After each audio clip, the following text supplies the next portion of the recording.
You're listening to the Heart of Giving podcast with Art Taylor, powered by bbbgive.org. Here we explore the motivations that form the basis of giving and service.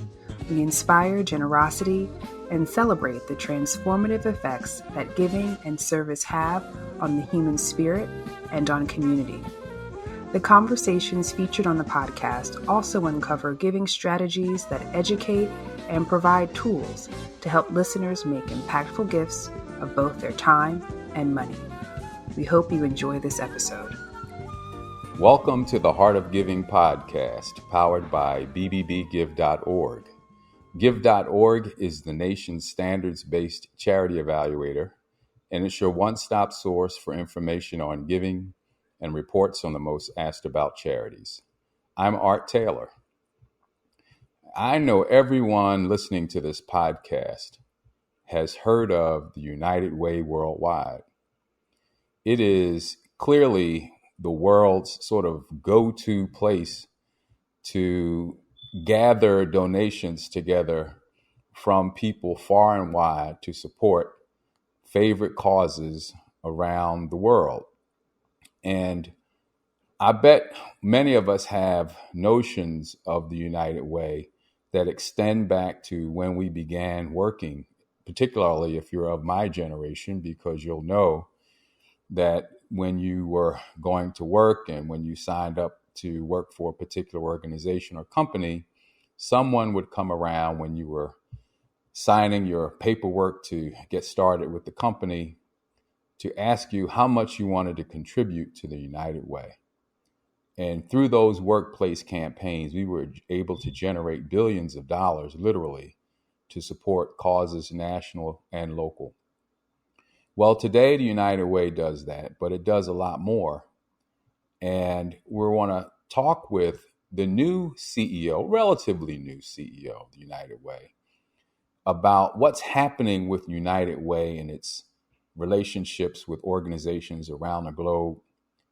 And I am also really thrilled that this new CEO of the United Way is a friend and someone whose career I've followed at least now for the last 15 years. And it is Angela Williams. Angela, really great to have you on the show. Welcome to the Heart of Giving podcast. And as I've just said, I've been so looking forward to having this opportunity to speak with you. Art, thanks so much for inviting me to join you. I'm really excited to be here and really appreciate all that you have been doing in the nonprofit sector for so many years. It's a pleasure now to have known you. I don't know, has it been at least 15 years? It feels like about 15 years. But more than a decade. And throughout my career, you've always given me great advice and shared your wisdom. So it's a pleasure to have this conversation. Well, Angela, I like to talk about my guest a little bit before we get into their actual work, because I think it's so important for people to understand that leaders of organizations didn't just fall out of the sky. They've put in their time in different places. And many nonprofit leaders have an orientation that is maybe somewhat different than a lot of people, because your first thought is, how can I help? What can I give back? How can I make a difference? And that sometimes drives us to be effective in nonprofit work and to ultimately become leaders of organizations. And I would know for sure that that's true with you. You've been with several groups in the last 15 years, at least. I know you, I think we met when you were the general counsel at the YMCA USA, and then you moved over to Easter Seals to become CEO of that organization, and now with United Way Worldwide. But let's go back before that. I know you didn't even start in the nonprofit sector. You're a lawyer, you have a degree in divinity. Tell us about you and how you got so oriented to this. You know what, Art? I would actually take it back to the generation before me, and that's my parents. My dad was a Baptist pastor in Anderson, South Carolina, where I was born. My parents were very active in the civil rights movement. My dad was the head of the NAACP for the state of South Carolina. So in the 1960s, grew up in this era of advocacy and civil rights and standing up for equality. And my dad was one of the pastors that sent a letter to all the clergy, white, black, you name it, all denominations, to say, we need to come together to integrate Anderson, South Carolina. Then my dad left Anderson, and my parents agreed that he would go on active duty. So he became the fifth black chaplain in the history of the United States Navy. And then I grew up on military bases, but it has always been from the very beginning in my ethos and in my growing up hearing about advocacy, civil rights, giving voice to those that don't have a voice, activating, and of course service to others, service in community. And that has been it's in my DNA. It's who I am. And so regardless of whether I was working in the federal government or whether I was on active duty in the military or whether I was working in the corporate sector, there was always civil engagement. That was part of who I was and my, I would say, extracurricular activity. And then when I discovered when I worked for President Bush and President Clinton on the Katrina Fund, that there is actually a job that I could have, not just as a board member, but true and a volunteer, but truly working and living in this space day in and day out. It's been tremendous ever since. Wow, you said so many things that I want to now dive into a little bit. So first of all, let's talk about this military service. What did you do in the military and how did you end up in military? Well, as I said, my dad was active duty military, so I grew up on military bases, and I don't want to tell my age now, but maybe about 5 to 10 years ago, I would say that half my life was on military bases and around military communities, and so it was just this natural idea that, oh, I want to serve my country too. And my brother, who's 3 years younger than me, also went on active duty. So at the University of Virginia, I was a 4-year Air Force ROTC scholarship recipient, was commissioned upon graduation from UVA, applied my senior year in college to go to law school. And so the Air Force deferred me coming on active duty so I could go to the University of Texas Law School, came on active duty during the summers doing work, internship. Then the Air Force said, all right, so you graduated from law school. We will give you only one chance to take the bar exam. And if you pass, great, we'll consider bringing you on as an Air Force lawyer, which is called a Judge Advocate General. But if you fail the bar exam, we're sliding you into whatever position we decide to give you. So that was motivation for me to hightail it out of Austin, Texas, drive my little red Nissan Sentra back to Alexandria, Virginia. I didn't even stay for my law school graduation. I was like, send me the certificate, the diploma, because I have to start studying and pass this bar, which I did with the Virginia bar. Fantastic. So you were a judge, you were a JAG and Yep. did that for some time, I guess. Yeah, And 6.5 years I was on active duty. what a fascinating way to give back to your country as a judge advocate, and as you say, you have also you have this orientation to advocacy anyway. And now here you are at United Way. So, but in between that, you did some other things too, right? So you served at that time as a lawyer, and when you left the military, where did you end up? I left the military to become an assistant United States attorney, and I was in the Middle District of Florida, which covers Tampa, Orlando, and Jacksonville. And then in the summer of 1996, there were a number of Black churches burning across the country. It was arson. And at that time, Janet Reno was the Attorney General, and Val Patrick was at Treasury. President Clinton was the president. And so they put together a task force with Treasury Department and the Justice Department to put together a task force of ATF agents, FBI agents, and a handful of federal prosecutors to form the National Church Arson Task Force to really dig in to see what was going on across the country with this rash of arsons of Black churches. So I came up to the DOJ Civil Rights Division, worked on the task force for a couple of years. And then it was time for me to say, okay, what's next? Where do I go? Do I go back to the Middle District of Florida and continue doing the wonderful work I enjoyed doing as a federal prosecutor, or what? Long story short, I ended up in Senator Kennedy's office working on the Senate Judiciary Committee, and I was the special counsel on criminal law. So I was on detail from the Justice Department to Senator Kennedy's office for a couple of years. Really enjoyed that work, really fulfilling. And I will tell everyone, if it's interesting when you actually work in the Senate or just work in Congress in general and you see how legislation is made and you see the behind the scenes stuff, and it's like looking at how sausage is made. It's like, wow, so this is how it works.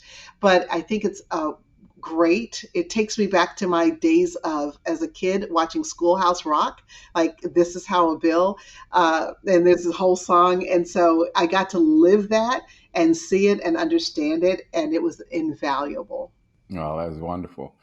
So from government, now you segue into nonprofit work. What was the gap between those two things? Well, I did a stint at a law firm for three Okay, you years. did work in a law firm. Okay. Yes. And then worked at Sears, moved from Washington, D.C. to Ah, Chicago to okay. be the Chief Okay. Compliance and Ethics Officer at Sears. And from Sears, went to the Bush Clinton Katrina Fund Got it. and was the interfaith liaison, where I was able to disperse about $26 billion from the fund to rebuild houses of worship that were affected by Hurricane Katrina. After I was completing that work, where I said, okay, now what? What do I really want to do? Who do I want to be when I grow up? How do I want to serve? And it's funny because at that time, when I was completing my work with the President's Foundation, I had received a call from Goldman Sachs to say, why don't you fly up to New York and talk to us, and let's see if there's a match with your skills and background and experience. And at the same time, I was talking to Arnie Duncan, who at that time, prior to becoming Secretary of Education under the Obama administration, was the head of Chicago Public Schools. And then at the same time, I received a call from the YMCA of the USA saying they had a general counsel slot open. It was great having all these different conversations, great conversations, seeing how could I really fulfill my passion, be fulfilled in with purpose in the work that I did. And long story short, I ended up at the YMCA of the USA, and I worked at the Y for just over 11 years. Yeah.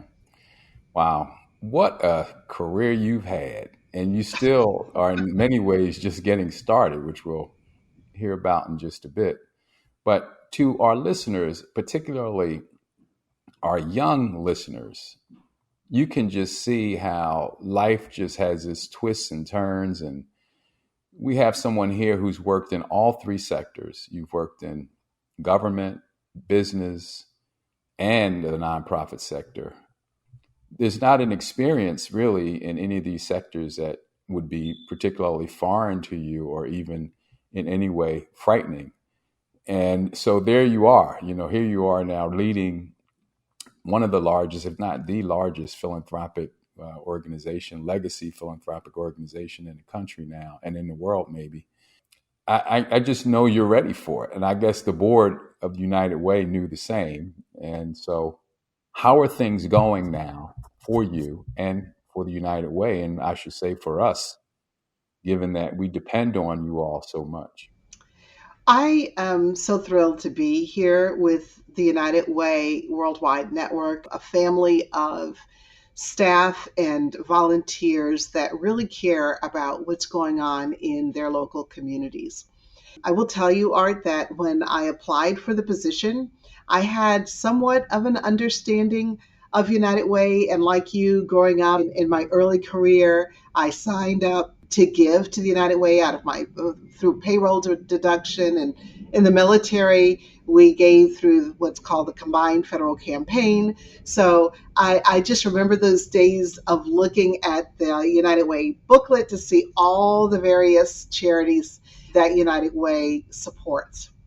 And those relationships, what I have found now that I'm actually here, are still with us and they are incredible. What I appreciate about United Way is that we have more than 45,000 corporate partners, and then we have thousands and thousands of partnerships with fellow nonprofit agencies around the world. We are a global network, but we're hyper locally focused.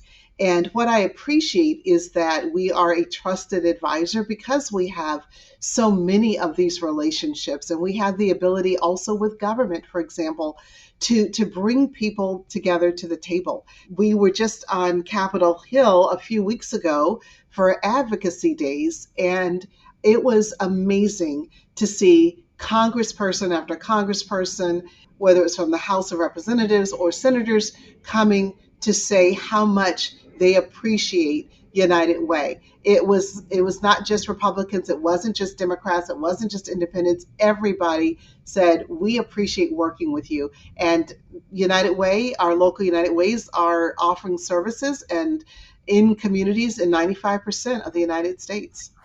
Yeah, that's a lot of coverage. It is. And as I said, we really depend on you all.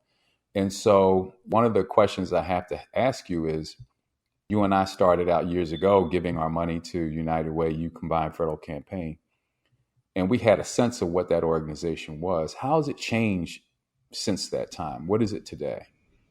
What's interesting is that, and this goes to your earlier question about where are we and where are we headed. As you said, workplace giving campaigns were the way in which we were introduced to United Way. And it was one of the signature ways of working. And over the years, that has changed.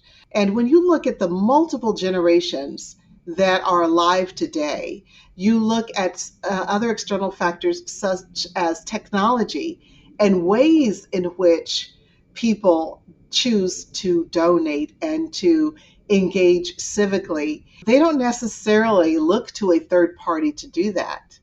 We can, from those devices called cell phones, through apps such as Facebook, LinkedIn, we can, on our own, or other platforms such as GoFundMe, we can give directly to entities. We can create our own momentum. And so what that does for United Way is to say, as we adapt with external factors, how do we continue to remain relevant? Because I am here to tell you that it was reinforced during COVID how relevant United Way is in local communities. Our responsibility is to find ways to connect to the younger generations and to meet them where they are. And so that's some of the work that we're really starting to embark on. I'm 9 months into the job, but we've already started having those conversations. And it's incumbent upon us as a legacy organization that's 135 years old to remain relevant because there is need for United Way even now. Absolutely. Are there any early signs of where the organization is headed or where giving to United Way agencies might be headed? Well, what I appreciate, and this predates my joining United Way, but several years ago, our local United Ways took a look at one, how they were raising funds, the source of funds, whether it's primarily workplace giving or other sources, but they also looked at they asked the question, who do we want to be and how do we want to show up in community? And so a number of our local United Ways are looking at collective impact and saying, we want to measure how we, our partners, and ourselves are moving the needle on critical issues in communities.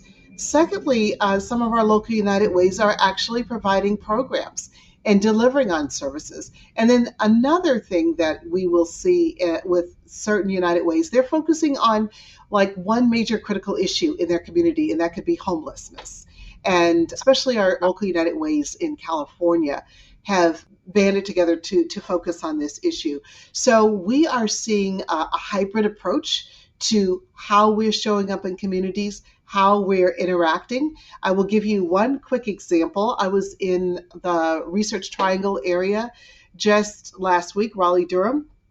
Our United Way there is facilitating conversations on race and doing so with a huge community of individuals and really talking about racial equity and doing so in a way that brings everybody to the table and coming up with solutions. I met with a group of elders in the African American community called Hayti, but they talked about the broken promises from decades ago when the city decided to put Highway 147 right through the Black community. And at that time, it was known as Black Wall Street, and the impact that had on generations until now, 2022. Well, again, we think of the United Way as this one corporate entity, but it's actually a network of lots of medium-sized, large, and small entities as well that extend around the world. Sometimes I would imagine that structure can be a bit challenging to lead because you have to really exercise a lot of influence. And what I know from you is you have that ability. How do you feel you're being received as you go around the country visiting with different groups nowadays? I don't know what my track record is, but this is my fourth federated organization. Okay. So it does take, it's an art and a science to being a part of a federated organization, meaning that you may have the in my case, the United Way Worldwide office, but we have 1,100 local United Ways operating in 37 countries.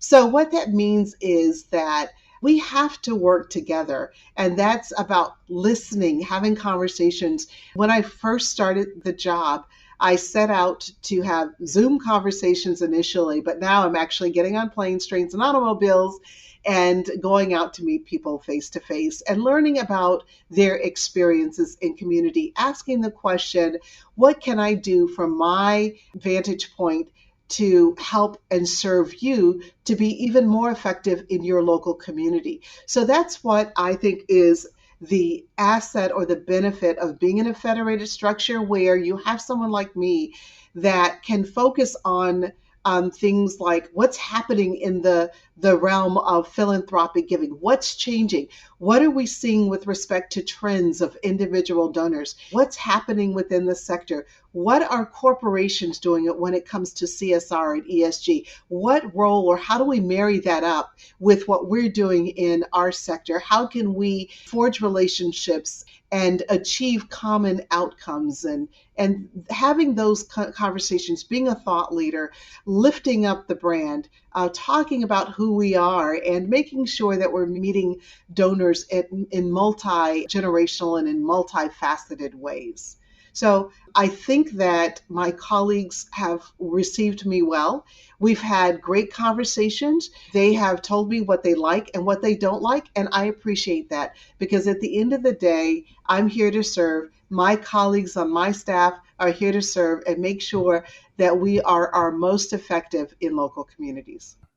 Well, you and I have talked a lot about trust and generosity. And I guess the two things sort of go hand in hand. And for a large organization that is as distributed as United Way, we have to always make sure that it's maintaining its trustworthiness and that donors can feel comfortable that their donations are going to be put to good use. How do you see accountability and trustworthiness? And from your perspective, where does that rank in terms of the United Way's focus? I think that's incredibly important. And you've said it. How do we make sure that we are great stewards of the funds that people, not only the funds, but the time, the volunteerism people are giving to us, United Way Worldwide? And I want to say, I like to use the phrase trusted advisor because it's about how are we being transparent? How are we showing up in community? how are we going back to our donors, whether they are giving in time or talent, to say, this is how we're using your funds. This is how we are engaging in community. That's the role of nonprofits, and we do take that very seriously. Now, do you hear where sometimes a nonprofit falls down and falls short? Of course, because we're made up of human beings. And so none of us are perfect. We have our faults. But what I want to say is that on the whole, when you take a nonprofit like United Way Worldwide, we really do strive to do our best. We want to be our best selves. We want to show up in community because we don't have time to not do our best. People need us right now. And we see from having continuing to go through the COVID pandemic, but now this economic pandemic, we have to be there. We have to be good stewards. And I will just say, Art, what I appreciate is philanthropists like Mackenzie Scott, who does her due diligence before she invests in nonprofits. And then when you read her publications, when she announces that she's made large donations and significant donations to nonprofits, and she talks about the leaders, and she says, I've done my work, my homework, and I'm here to say that these are the organizations and the leaders that you should invest in. That says a lot. And I would hope that as we see people thinking about who should I give to, which organization should I invest in, that take a look at Mackenzie Scott's list, because she's led the way in, I think, disruptive philanthropy, but she's also led the way in saying, I do my research and I do my homework. Well, I know you've been part of two organizations that have been beneficiaries of her philanthropy. I wonder if that says more about you than the organizations, but I think it's both. well, leadership is important, really important. So, well, let me ask you this. If we were to think about United Way, let's say 10 years from now, given what we're seeing in the environment with declining numbers of individuals making donations to organizations, and you and I are studying this whole question of generosity with this group called the Generosity Commission. But it is a fact that less people are giving money to organizations. That doesn't mean that there's less money going to organizations, because you do find people like Mackenzie Scott, who have billions, are giving more, which is great. So organizations are receiving donations at a higher level than ever. But the number of people participating is going down. Do you see any change in that in the future? And do you believe it's important for us to not only increase the donations, because that's key to what an organization can do? Without money, we can't do very much. But also get people at the lower end of the giving spectrum giving as well.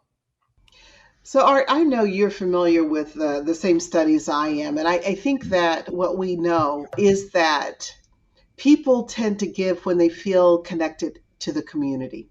Mm-hmm. Also, people give when they feel as if they are making a difference or can make a difference. Or when you think about young people who are motivated and inspired to want to do something, to give back, that's how we begin to cultivate philanthropists. And philanthropy, in my mind, is the person that gives 5 cents all the way up to the person that may want to give 5 billion. And one of the things that we have been talking about at the United Way is, how do we begin to work with those young philanthropists? During COVID, you saw kids that wanted to pack boxes of food or raise funds to help families in need, families that couldn't travel or get food. So that's one way. And then on the spectrum, we had a wonderful partnership with DoorDash and Lyft, so that Lyft provided rides. We had Ride United, and then DoorDash was providing food from food banks and connecting the food to individuals in need. That's the spectrum. But what I also see is how do we to reach out to high school students, college students to say, would you like to volunteer? United Way, we have all of these partner organizations or agencies that we work with that we can connect you to. We have a day of giving. And so that's how I believe you really begin to connect to people, is to give them ways in which to become engaged in their local communities. Give them a platform from which they can launch their own movements. Kids are concerned about their environment. How can we give them a platform for that? Kids are concerned about other things. Or we have students that want to think about going to college, or how do we bring along our classmates that don't have the same opportunity? So that's who we want to be. That's how we want to show up. We also want to start thinking about not just 10 years from now, but 30 years from now. And I learned that from you, Art. You invited me years ago to one of your board meeting sessions where you were doing a strategic plan and you brought in this third party to think about the future. I have since then been working with that organization to think about the future, to figure out how do we pay attention to signals and how do we make sure that operationally that we position ourselves to be relevant, impactful, and sustainable 10 years from now, 20 years from now, 30 years from now. Well, I'm so glad you got that benefit from that session. You're talking about the Institute for the Future, Yes, and Bob Johansson, hopefully, is the gentleman that's you're yes. working with. We've had Bob on our podcast. I hope listeners might want to check out the episode I did with Bob. Tremendous foresight practitioner, has written probably 12 books on things we should be thinking about when it comes to the future. And nonprofit organizations can really benefit from that insight. So I'm really happy. I'm thrilled, actually, that we're thinking that way. And, that kind of segues into this conversation about collaboration. Collaboration is hard. It's something that I believe nonprofits can really benefit from, but it's really hard because, we all have our programs and we think we have the right answer today for what we should be doing. And when it comes to collaborating, we don't want to stop doing what we're doing just so that we can partner with someone else. And then it's a matter of who gets credit, and it's difficult. But what makes it easier is when we cannot think about today and we can think about building tomorrow together, build things that don't presently exist.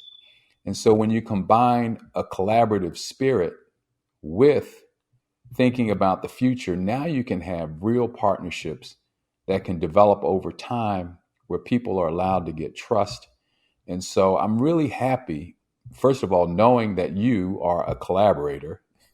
And secondly, that your focus is really down the road, because that's also going to give you a sense of what you should be doing today, right? If we think about 10, 20 years, 30 years down the road, what are we going to look like? It gives you some signals for what you should be doing today. So I'm thrilled and not surprised, but just thrilled because that's who you are. And what a great catch you are for United Way. So let me ask you then, 30 years from now, maybe, you'll probably still be on the scene, but I don't plan to be here, much. Maybe I might be at 30 years. Depends on what I want to see my grandchildren do. But, but if I am here, I want to be able to look back and say, this organization that you currently lead today is making a tremendous difference in the lives of millions of people, maybe even hundreds of millions of people around the world. What's your sense, Angela? And I know I can't hold you to this, but what's your sense really for how it will be doing that? How will United Way be making a difference in the lives of millions and maybe even hundreds of millions of people 30 years from now?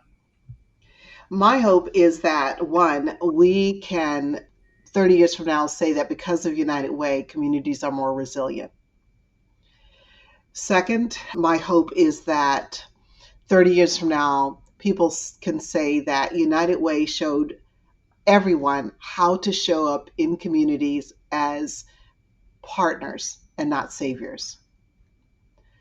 Third, my hope is that because of the role of being a convener, collaborator, catalyst, that United Way will have moved the needle on a particularly pressing issue within a community, and everyone, including the community itself, that their voices were elevated and the solutions came from them in partnership. I will tell you, Art, one of the things that I have said to a number of our global corporate partners is that all of you have your own CSRs, ESGs, and want to invest in the communities in which you operate. Think about this for 1 second. If we were to identify one or two communities where we have a number of corporations, and you all decide we're going to set aside our own independent agendas, but decide to focus on that one pressing need in the community in which a number of us are, galvanize our resources, people, product solutions, you name it, finances, and work with partners like United Way and other nonprofits, that we could intentionally make a market difference that has impact for generations to come. I believe that we can do that. I believe that where there is a will, there's a way. I just think that we have to make that collective decision that now is the time, whether it's government, corporations, nonprofits, etc., that we're going to come together and start solving for these critical needs that people are facing today. Fantastic. So I have one last question for you as we get to the end of this. And it's really around, what we need to do to reach that young girl now who's maybe in sixth, seventh grade. She doesn't necessarily know what she wants to be when she grows up. But what do we need to do? And how would you advise her and those around her when it comes to the importance of spending some of your life trying to make a difference?